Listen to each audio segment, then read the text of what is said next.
Ok, ¿todos visualizan ya? Sí. Sí, yo también. Listo, chicos, gracias. Bien. Entonces, para el día de hoy nos corresponde hacer una revisión acerca de la perspectiva de los rasgos. Ya la semana pasada habíamos visto una distinción acerca de lo que implica el estudio de personalidad desde una perspectiva un poco, digamos, mística, y lo que ha implicado de ahora en adelante el estudio científico a partir del surgimiento de la psicología. Ok. Solamente a modo Esta de... reunión está siendo grabada. A modo de repaso, me gustaría escuchar a algunos de ustedes con respecto, no sé, 3, 4 comentarios con respecto a por qué es importante la medición de la personalidad. Ya la semana pasada hablamos sobre este tópico y vimos cuáles son los campos de acción del estudio de la personalidad, qué importancia tiene para la psicología el estudio de la personalidad. Entonces, no sé, les escucho, no sé, 3, 4 personas, así de manera oral.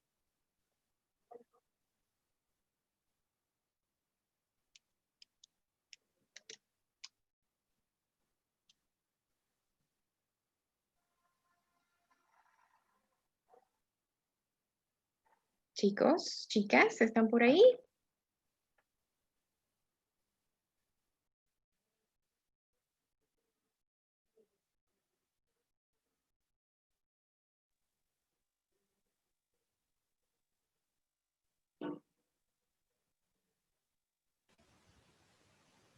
¿Algún comentario? ¿Por qué es importante hacer descripciones de la personalidad?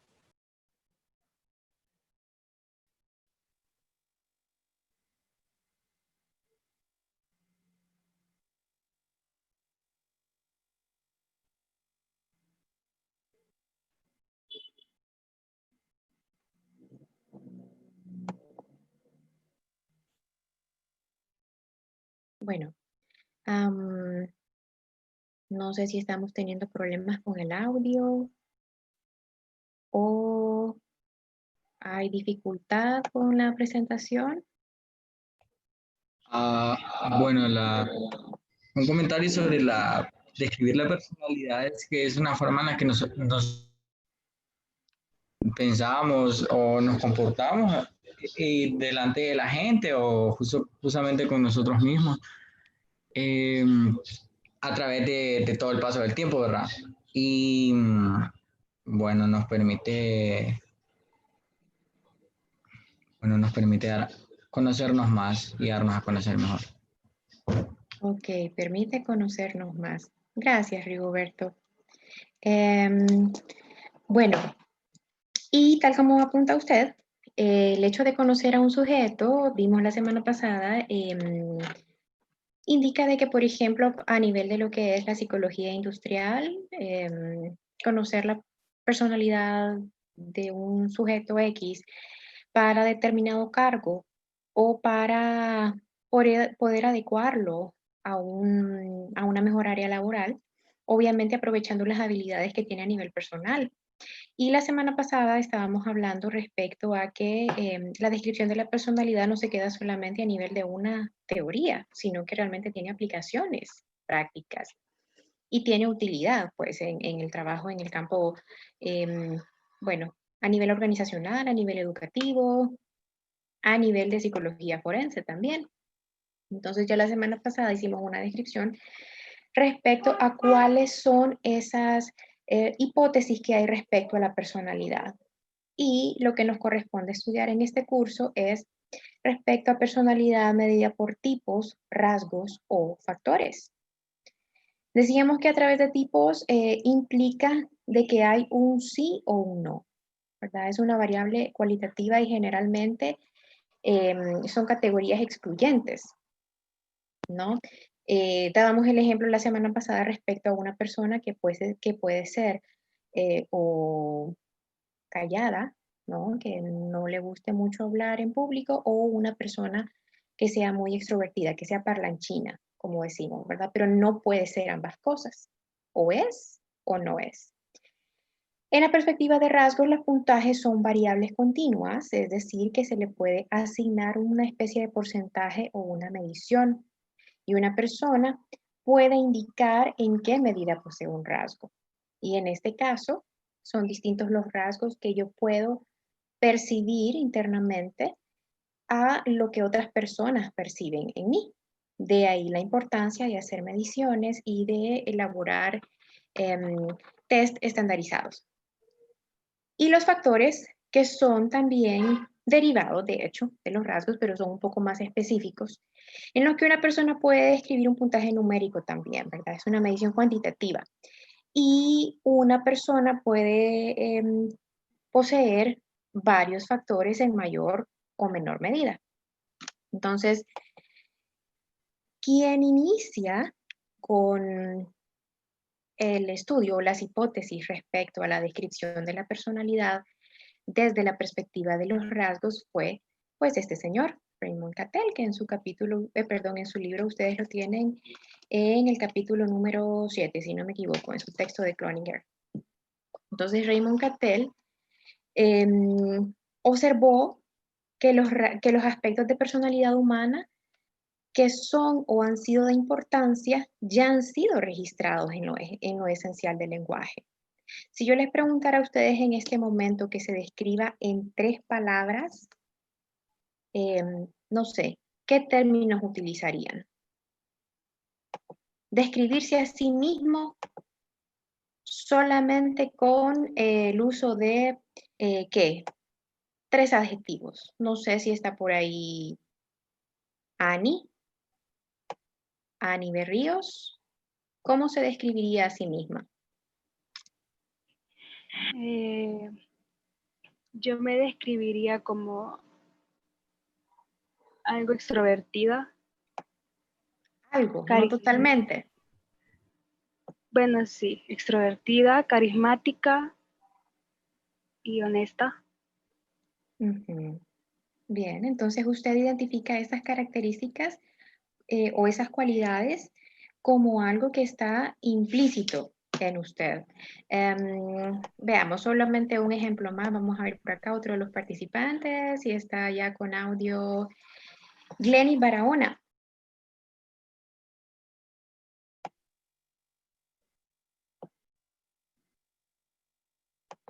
Glenis, ¿cómo se describiría a sí misma?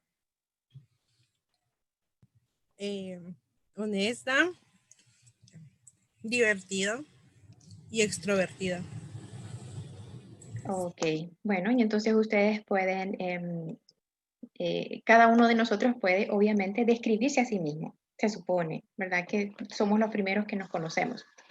Entonces, las descripciones que dieron las 2 compañeras en este momento se registran en base a cualidades, ¿no?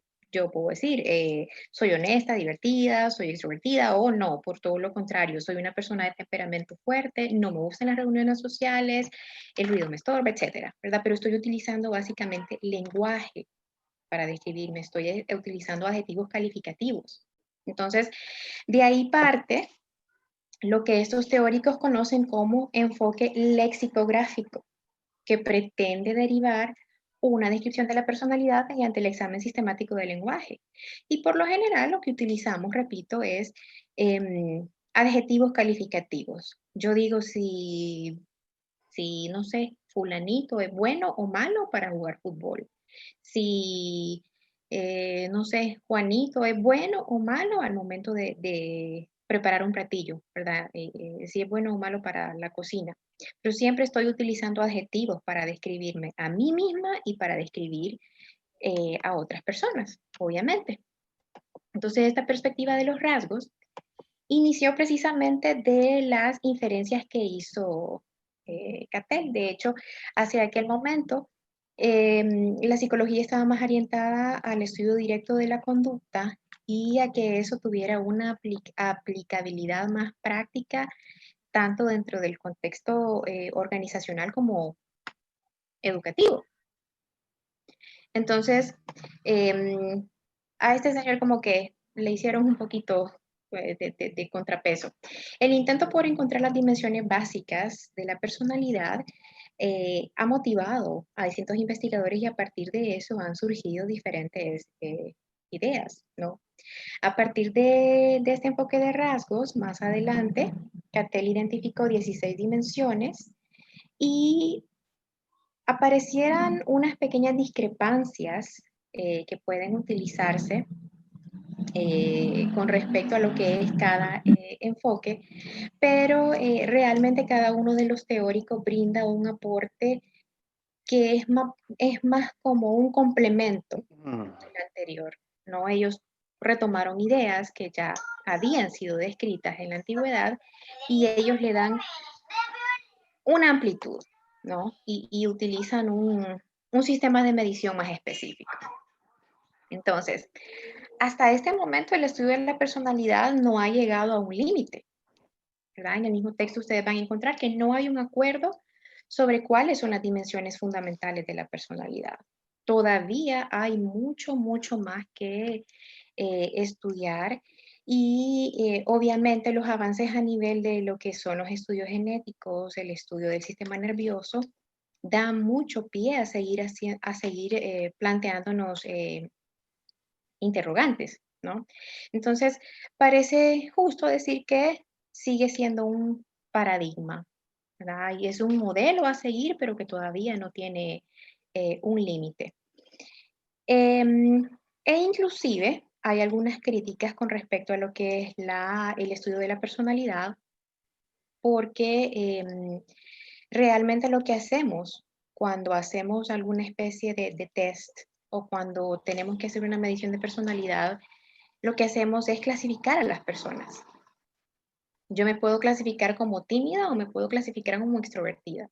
Me puedo calificar, como dijo aquí la compañera Glenis, como divertida o como una persona aburrida, ¿no? Entonces, lo que hago es clasificar. Entonces, el enfoque de los rasgos proporciona una base para establecer un paradigma coherente y en cualquier ciencia natural, nos expone Cloninger, en cualquier ciencia la taxonomía precede del análisis causal, ¿verdad? Siempre estamos sujetos a estar haciendo clasificaciones de personalidad y precisamente eso van a seguir observándolo ustedes cuando les toque llevar sus clases pues más adentro a nivel clínico, ¿no? Clasificamos a los sujetos si tiene personalidad esquizoide, si tiene X o Y rasgo autístico, si presenta tal o cual rasgo de TDAH, etc. Estamos haciendo clasificación de las características que presentan esos sujetos. Y para definir lo que es un rasgo, nos explica por acá que es un constructo teórico que describe una dimensión básica de la personalidad. Entonces, si un rasgo es una dimensión, obviamente, todos poseemos distintos rasgos o distintas dimensiones.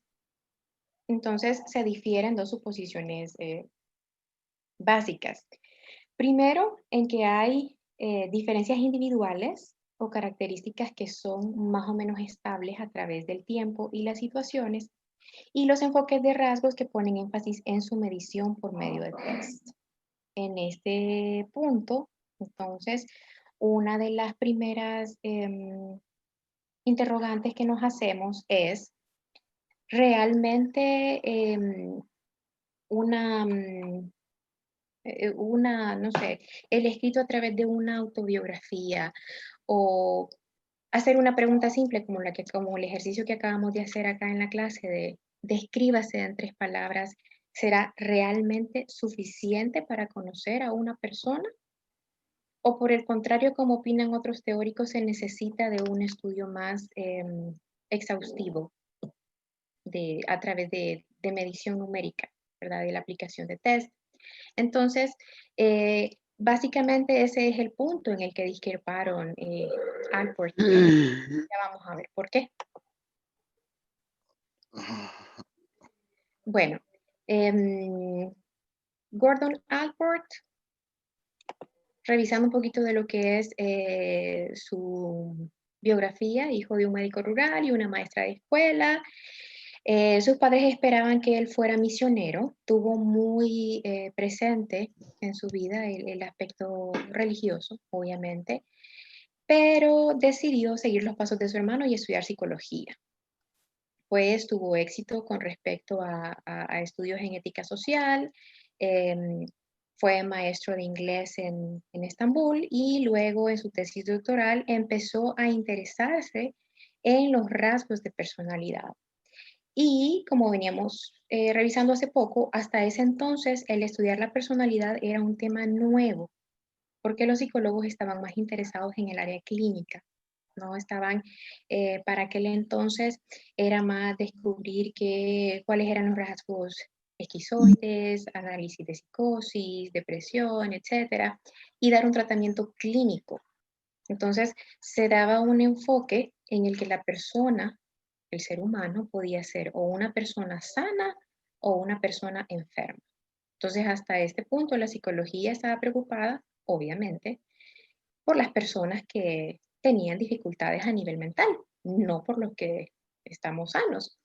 Pero Alport empezó con un estudio sistemático de la personalidad, ¿no? Y a partir de los planteamientos que él inició, que, repito, fueron un poquito antagónicos para lo que se esperaba para la época, es que otras hipótesis fueron surgiendo. Entonces, en resumen, fue uno de los primeros teóricos que empezó a desenvolverse en un ambiente académico, ¿verdad? Trabajando en la Universidad de Harvard, en oposición a los ambientes clínicos, ¿verdad? Que repito, el boom hacia los años 50 y 60 en Estados Unidos fue directamente a la atención de casos clínicos severos. Las ideas de Alport acerca de los rasgos han proporcionado un foco de debate creciente sobre si la teoría de personalidad debería identificar diferencias individuales o centrarse en cómo se desarrolla la personalidad. Recordemos que como seres humanos obviamente pertenecemos a una unidad familiar, a un círculo de amigos, a un sistema de empleo, que estamos sujetos a normas culturales y jurídicas dentro de cada región en la que nos toca desenvolvernos. Entonces, todo eso obviamente influye en el desarrollo eh, de, una, de una persona. Mucho de lo que se ha hecho a nivel de estudios comparativos entre culturas es precisamente si esos rasgos de personalidad que describen estos teóricos en Estados Unidos podrían ser universales o no, ¿verdad? ¿Será que esos mismos rasgos que se identificaron y que siguen todavía en vigencia, serán los mismos rasgos que podían aplicarse en Asia? ¿Será que no sé, un adolescente o un joven japonés también se describiría como una persona extrovertida? ¿Verdad? Entonces esos factores culturales realmente han sido un punto de estudio e investigación en teorías de personalidad. Y para Alport, el conocerse a sí mismo, ¿verdad? El identificarse a sí mismo era un tema principal de la personalidad. De hecho, él decía que se deberían considerar esas capacidades únicas de los seres humanos y que se pusiera énfasis en el funcionamiento sano, ¿no? De ahí eh, esa preocupación, ¿no? Porque entonces la psicología estaba trabajando únicamente con personas que estaban eh, recluidas en sanatorio, que necesitaban de medicación, de atención no solamente psicológica, sino que también psiquiátrica, pero qué estaba pasando con personas que también tenían eh, problemas a nivel social. Y esas problemáticas a nivel social obviamente iban a derivar en algún tipo de desorden, obviamente a nivel menor, pero que merecían atención también por parte de la psicología. Entonces, como punto básico de su teoría, ¿no? Él describe que a nivel individual, los seres humanos poseen algunos rasgos que son comunes y otros rasgos que son únicos. ¿verdad? Obviamente somos sujetos individuales, pero hay ciertas características compartidas como parte de lo que somos como género humano, solo que esos rasgos predominan en unos más que en otros. Respecto a lo que es el ajuste y a la adaptación, él criticaba, ¿verdad?, ese enfoque de la psicología respecto a buscar demasiado la enfermedad. Hay un afán, de hecho, y los psicólogos y los psiquiatras son eh, criticados en algunos momentos, los que se dedican a psicología clínica, porque a todo le quieren poner un diagnóstico. En el DSM utilizamos códigos y a nivel sanitario es obligatorio de que un paciente que usted atienda lleve X o Y código, ¿verdad? Porque usted tiene que identificar exactamente las características de un trastorno, pero eh, hay personas que acuden a atención clínica solamente por crisis de desarrollo, ¿no? Que tal vez no sean tan graves y que también merecen atención. Entonces, mencionó Alport para este punto, siendo de hecho el pionero, de que también tienen que mencionarse las características de una personalidad sana. ¿Verdad? No estar concentrándose, perdón, solamente en lo que es anormal, sino qué está pasando en las personas que tienen un funcionamiento adecuado. Respecto a los procesos cognitivos, menciona que es posible aceptar autoafirmaciones de la gente por su valor aparente. Es decir, que para él no era tan relevante hacer una medición a través de test, pero sí el explorar qué es lo que la persona siente y qué es lo que la persona cree acerca de sí misma, cómo se valora, cuál es eh, autodeterminación que tiene también en su funcionamiento diario. A nivel de su desempeño social, menciona que la adaptación, entendida en su entorno global, la adaptación es de central importancia e hizo contribuciones a la comprensión del prejuicio, rumor y la religión, ¿verdad? Proviniendo de un hogar donde eran muy religiosos, obviamente la religión jugó un papel importante dentro de sus escritos.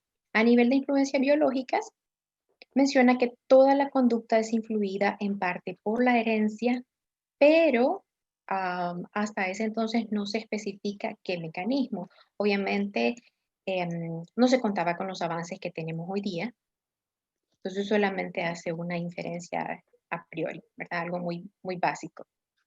Y a nivel del desarrollo infantil describe el concepto de proprium o el sí mismo, que se desarrolla a través de etapas que se bosquejan, pero que no se investiga a detalle.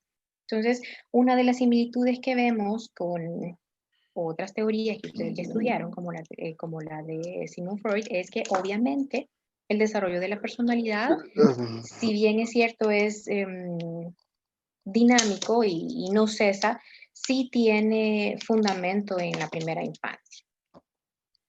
Entonces, una definición que dio Gordon Allport acerca de la personalidad es que es una organización dinámica dentro del individuo, dentro de los sistemas psicofísicos que determinan sus ajustes únicos al ambiente. Imaginen que esta es una definición que fue compuesta el siglo pasado, en 1937, y todavía sigue teniendo constructos vigentes hoy en día, ¿no? Habla de una organización activa porque la gente sana se integra y se autorregula. Yo puedo reconocer como persona qué tipo de comportamiento debo observar eh, que si ando en medio de un trámite burocrático o estoy en un banco, es muy diferente al tipo de personalidad o al tipo de comportamiento que voy a tener si me invitan a una reunión social, ¿verdad? A una fiesta. Entonces, esos fenómenos de autorregulación implican esa organización. Internamente yo organizo cómo puedo responder a los estímulos y esa falta de integración deriva precisamente en una psicopatología. en lo que estudiamos nosotros en conducta anormal.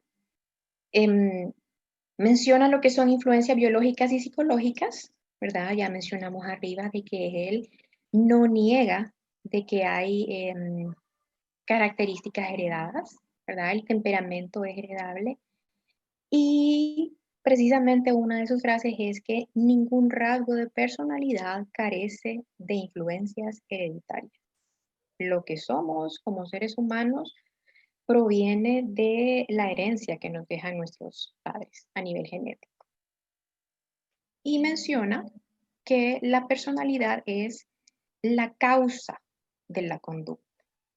De ahí la importancia de su estudio.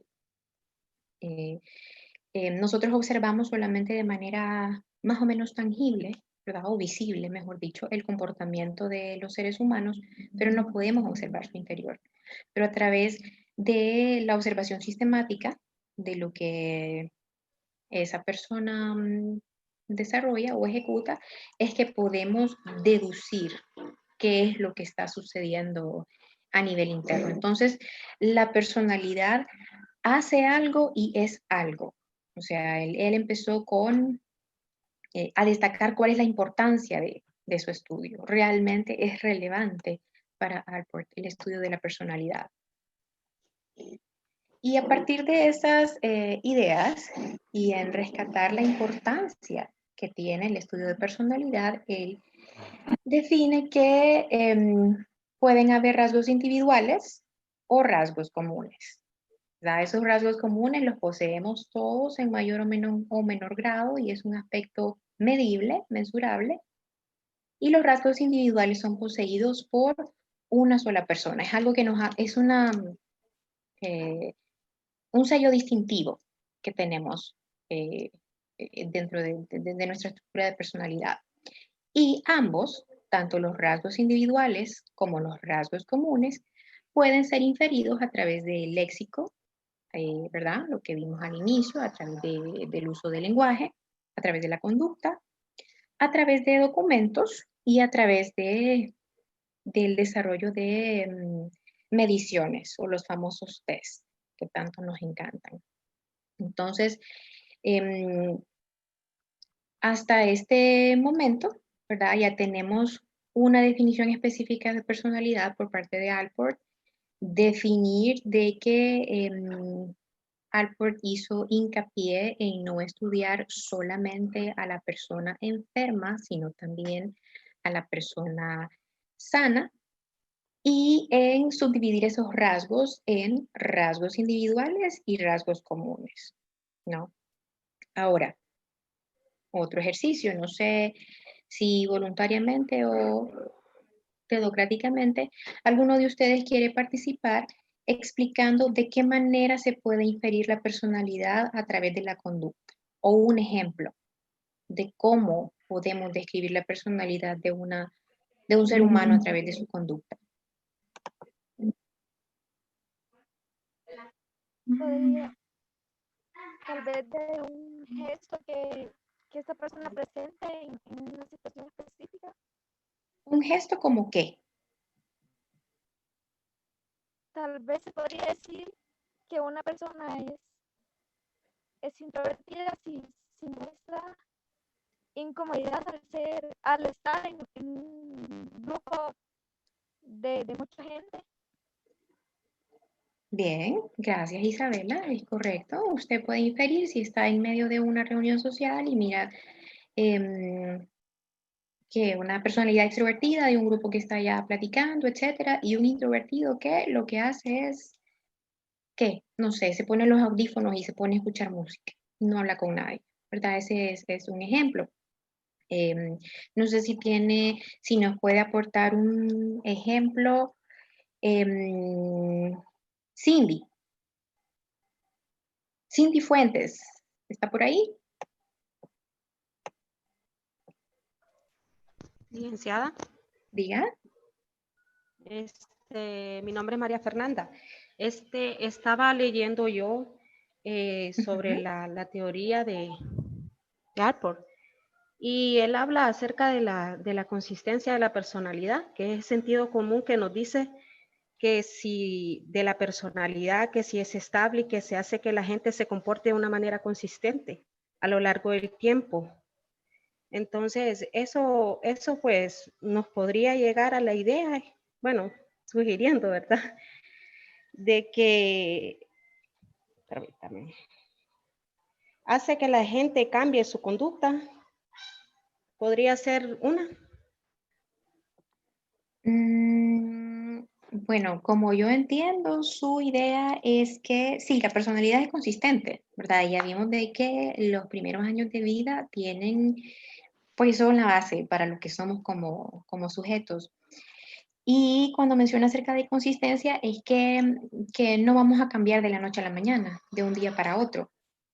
Pero sí, respecto a los cambios de conducta, Alport hace mucho, mucho énfasis con respecto a lo que es la regulación, ¿no? Yo puedo modular mi conducta y en este ejemplo que vemos acá, como rasgo individual,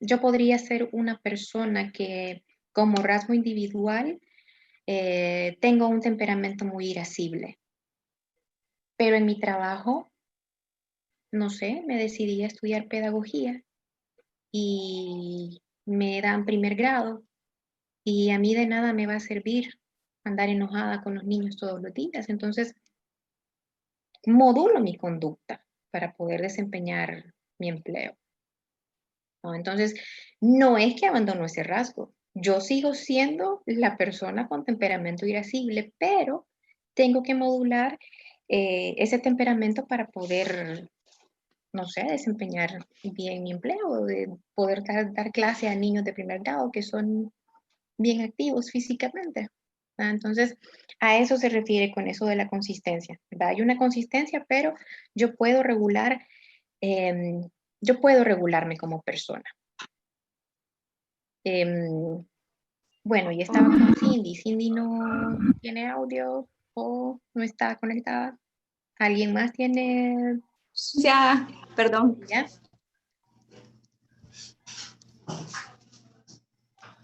Sí, ¿le escuchamos?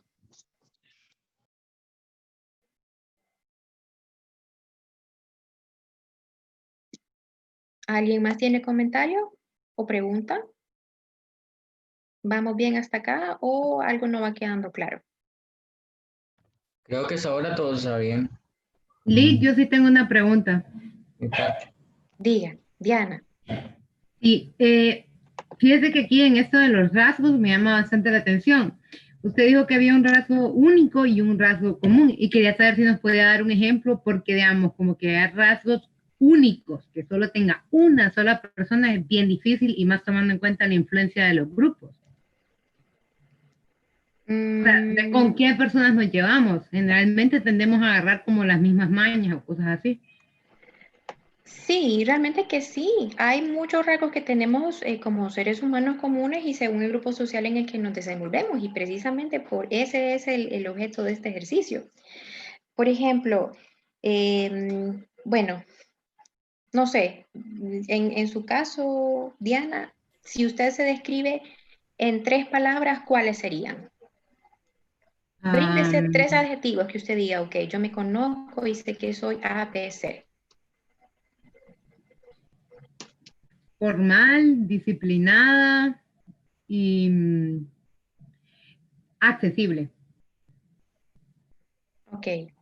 De ese formal, disciplinada y accesible, ¿cree que su grupo de amigos poseen esas mismas 3 características? No. Exacto, a eso es a lo que vamos, ¿verdad? Obviamente crecemos en un grupo social y obviamente compartimos ese proceso de adaptación con las personas que nos rodean, pero siempre hay un rasgo individual que lo poseemos solamente nosotros. Puedo ser una persona puedo ser una persona organizada, puedo ser una persona con buenas habilidades motrices y con facilidad para hablar. Pero mi facilidad para hablar es un rasgo individual que solamente se destaca cuando estoy en la iglesia, por ejemplo. ¿verdad? Ese es un ejemplo de rasgo individual. Ese rasgo se presenta en un solo ambiente o lo poseo como una característica, ¿cómo diría? Como algo que se resalta mucho de usted como persona, ¿sí? Entonces, esos rasgos comunes, y retomo su ejemplo, Diana, dice, es formal, disciplinado y accesible. Todos esos mismos rasgos los pueden poseer otras personas dentro de su círculo de amigos, pero no todos van a ser 100% disciplinados como ustedes en sus tareas o son disciplinados solamente para algo que les guste, ¿no? Entonces, a eso precisamente se refería este autor. Y esas inferencias, bueno, ya vimos que se pueden hacer a través de lo que es el uso del lenguaje, a través de la observación de la conducta. Bueno, cuántas noticias no hemos visto de personas, por ejemplo, que, y voy a tomar un tema feo, pero cuántas personas se han denunciado a través de redes y noticieros, etcétera, de personas que reaccionan de manera exacerbada con conductas racistas, ¿no?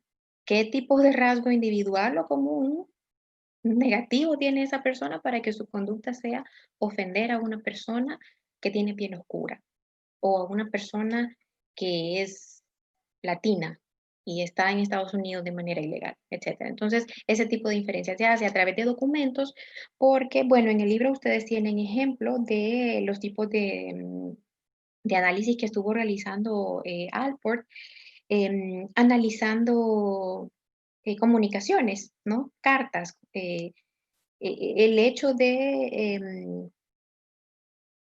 poner énfasis o de estudiar la forma en la que una persona se expresa o el tipo de conversaciones que tiene es una forma también de estudiar la personalidad.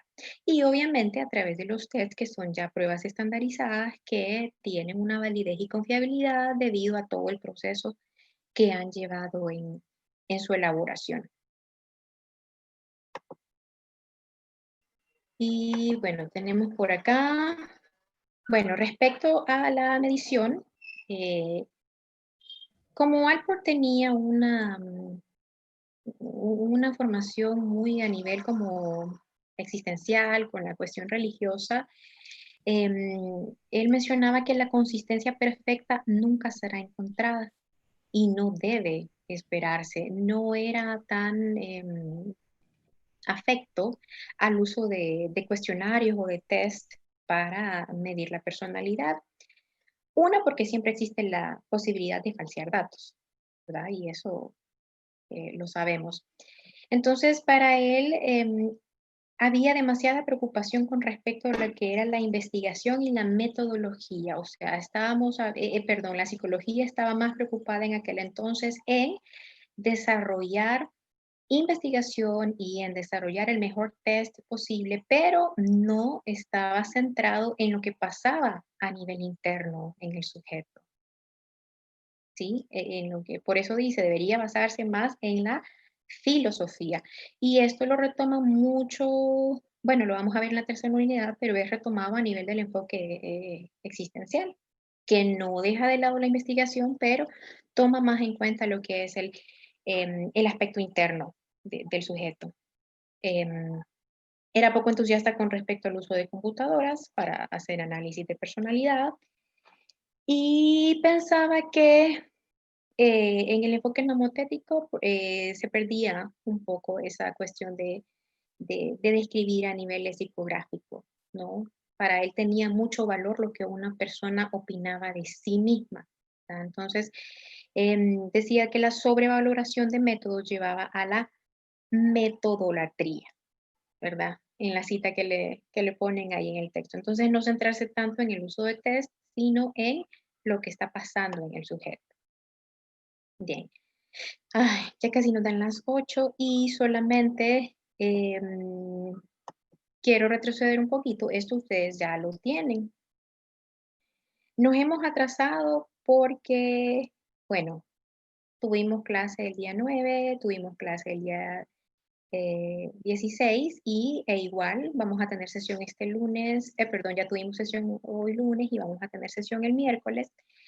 Sigo con el mismo problema de no tener acceso al campus. Por eso es que ustedes no han visto actividades cargadas en su aula. De hecho, no sé si alguno de ustedes tiene problemas o espero todos puedan tener acceso al campus, pero ese no es mi caso.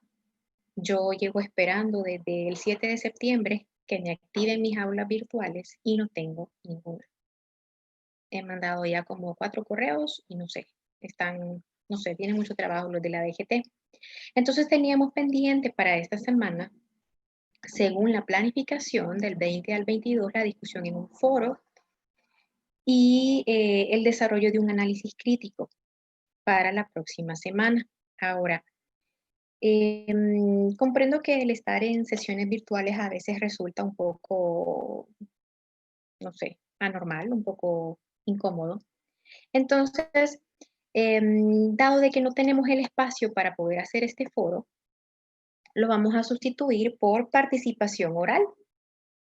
Y la participación oral va a ser algo muy similar a la pregunta que teníamos hoy, que bueno, me quedé esperando, porque realmente el docente no puede estar solo en un monólogo, ¿no? En medio de las dudas que van surgiendo, los comentarios que ustedes van dando, eso va nutriendo la clase, ¿verdad? Porque no es solo venir a repetir lo que está en el texto, si eso lo pueden leer ustedes solos, sino realmente comentar qué es lo que opina usted acerca de X o Y constructo, ¿no? Entonces, para la próxima clase igual va a haber un fenómeno como el de hoy. Por ejemplo, para el día de hoy tengo acá apuntados a Rigoberto, a Ani, a Glenis, Isabela, María Fernanda y Diana. Entonces, para la próxima clase, ellos ya no participan, porque ya tienen esos 5 puntitos que eran de foro y que ahora sustituyen una participación. Si no hay participación voluntaria, entonces va a ser dedocrática, llamando aquí por lo que tengo aquí participando. Si usted no contesta ni a nivel oral, ni tampoco a través del foro, porque comprendo que a veces hay dificultades de conexión, la lluvia a veces pues crea disturbios y el audio se oye como robótico, puede contestar también a través del chat, pero yo necesito que estén atentos a la clase, ¿verdad? Entonces tendríamos para la sustitución de esta actividad y luego tendríamos para la próxima semana, esperando que el campus esté activado, un análisis crítico y luego un quiz. Se mantendría siempre la fecha para examen, ¿verdad? Porque para esta semana, entre esta semana y la otra, terminaríamos de discutir los contenidos de la unidad número 1, entonces siempre manejamos el día octubre 13 como fecha de examen. Otro cambio que hubo también con la planificación que se les envió es que los feriados de octubre fueron movidos otra vez. Y ya no son para el 7, 8 y 9 de octubre, sino que estaban informando por ahí que por decreto quedarían para la primera semana de noviembre, porque quieren que la gente salga a consumir de turismo. Entonces ese sería otro ajuste que tenemos que hacer en la planificación que vimos al inicio. Ok, a este punto no sé si tenemos interrogantes, dudas respecto a esta planificación o sobre el material que están leyendo en este momento del capítulo 7.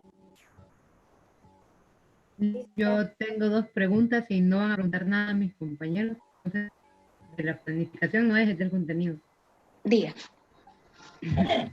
Estaba viendo esto de que las afirmaciones de la gente se toman por su valor aparente. Y quería preguntarle, o sea, ¿cómo puede tomar uno eso si prácticamente sería de una forma bien sesgada y subjetiva que uno mismo se va a describir? Sí, fue precisamente esa la crítica que le hicieron a Alport. Estábamos con eso, a ver, ¿dónde fue que lo vimos? Sí, estábamos con eso por acá. El él mencionaba que tenía mucho más peso hasta cierto momento el autorreporte que podía dar una persona. Porque se supone que la persona es quien mejor conoce a sí mismo, ¿no? Diana es quien mejor conoce a Diana, en su caso, y Gabriela es quien mejor conoce a Gabriela. Y eso fue lo que usted acaba de mencionar fue precisamente una de las críticas que le hizo posteriormente Cattell, porque yo puedo mentir, así como puedo falsear en un test, y así como puedo manipular ese puntaje, obviamente puedo mentir. Si a mí en una entrevista de trabajo me dice que soy una persona desordenada, y yo voy a pedir trabajo a un archivo físico. Y mi empleador me pregunta, ¿y para accesar a ese empleo se necesita una persona que tenga capacidad de organización? Ah, no, por supuesto, yo soy súper ordenada, pero estoy mintiendo porque hay un objetivo de por medio, ¿no? Yo quiero el empleo. Entonces, esa fue la crítica principal que le hicieron a él, de que existe sesgo, de que las personas obviamente, si queremos conseguir algo, manipulamos la información. Y eso fue lo que siguió desarrollando Cattell. De hecho, eh, lo presentamos en la misma unidad como teoría de rasgos y factores, pero lo que hizo Cattell fue como darle más consistencia a lo que este señor ya había trabajado. Pero si los test se pueden falsear y un autorreporte, ¿también usted consideraría que sería más objetivo? Que tiene que utilizar utilizar varios métodos, ¿no? Y es lo que hacemos los psicólogos. El psicólogo puede utilizar un test psicométrico, puede utilizar un test de personalidad, utilizamos test proyectivos, utilizamos entrevista y de hecho, en muchos exámenes que a uno le hacen, bueno, lo más básico es accesar a un empleo, ¿verdad? Pero en muchos procesos de evaluación que a nosotros nos hacen para accesar al empleo, de hecho tiene mucho más puntaje, mucho más porcentaje el proceso de entrevista y observación, porque ¿qué? Le ponen en una encrucijada o prueban su temperamento haciendo preguntas que a veces son como ilógicas y hay cantidad de ejemplos de eso. Entonces, no se remite solamente al uso de una sola metodología, sino que hace un proceso largo, ¿verdad? Hay procesos de evaluación que le pueden llevar hasta un mes, porque así usted va viendo la consistencia. La persona llega, yo soy psicóloga de personal en X organización, y la persona llega y necesito a alguien para atención al cliente y me dice, uy, sí, yo soy súper amable, me encanta conectar con la gente. Y si lo que yo hago es proponerle, qué sé yo, una prueba al momento de que llegue a la recepción y observo qué tipo de interacción tiene con una recepcionista pesada, por ejemplo, que ya tiene esa instrucción previamente, ¿verdad? Entonces, es eso, utilizar más de una sola, no utilizar, perdón, una sola técnica.